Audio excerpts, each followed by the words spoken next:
जोड़ते या फिर घटाते हैं तो कोई कन्फ्यूजन नहीं होता, लेकिन जब भी ऋणात्मक संख्याओं के साथ हम जोड़ या फिर घटाना करते हैं तो कन्फ्यूजन बना रहता है।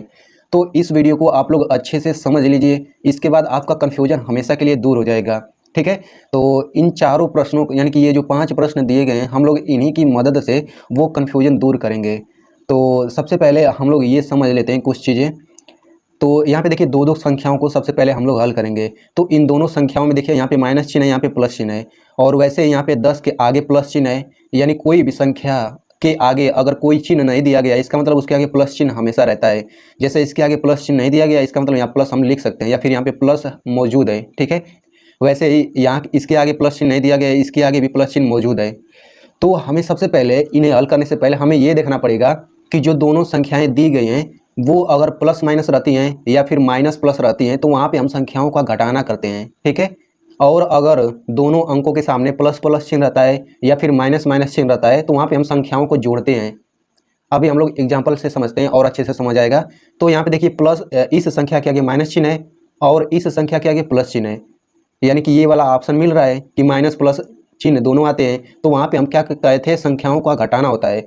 तो यहाँ पे हम अभी चिन्ह भूल जाएंगे। ठीक है, हम माइनस प्लस चिन्ह भूल जाते हैं और अब हम लोग घटाते हैं। तो 5 में से 2 घटा दीजिए, बड़ी में से छोटी घटाना आसान होता है। तो 5 में से 2 घटाएंगे, कितना आएगा, वो आएगा 3। अब हमें ये देखना है कि इसके आगे कौन सा चिन्ह हम लोग रखेंगे। ठीक है, तो इसके आगे चिन्ह रखने के लिए हमें ये देखना पड़ेगा फिर से कि 5 और 2 में कौन सा बड़ा है। तो इनमें देखेंगे तो 5 बड़ा है, तो 5 के आगे जो बड़ा रहता है उसके आगे जो चिन्ह रहता है वही हम लोग लिख देते हैं। तो 5 के आगे माइनस चिन्ह है तो यहाँ पे हम लोग माइनस चिन्ह लिख देंगे।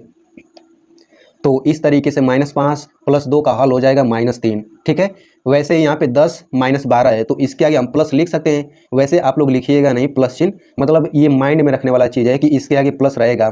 तो यहाँ पे आप देख सकते हैं कि एक संख्या के आगे प्लस है, एक संख्या के आगे माइनस है। यहाँ पे आप लोग देख लीजिए प्लस माइनस, इसका मतलब हमें संख्याओं का घटाना करना होगा। तो अभी चिन्ह भूल जाइए। तो 12 में से 10 घटाना आसान है, बड़ी में से छोटी, तो 12 में से 10 घटाएंगे 2 आएगा। और देखेंगे इन दोनों संख्या में कौन सी संख्या बड़ी है, तो इसमें 12 बड़ा है, तो इसके आगे माइनस चिन्ह है तो हम लोग यहाँ पे माइनस चिन्ह लगा देंगे। इसी तरह हम एक और एग्जांपल ले लेते हैं। जैसे मान लीजिए हमारे पास ये संख्या है -2 + 10, मान लीजिए इसे हमें हल करना है। तो यहाँ पे देखिए माइनस है और प्लस चिन्ह है, यानी कि संख्याओं का घटाना करना है। ठीक है, तो चिन्ह भूल जाइए। तो 10 में से 2 घटाएंगे, कितना आएगा, 8 आएगा।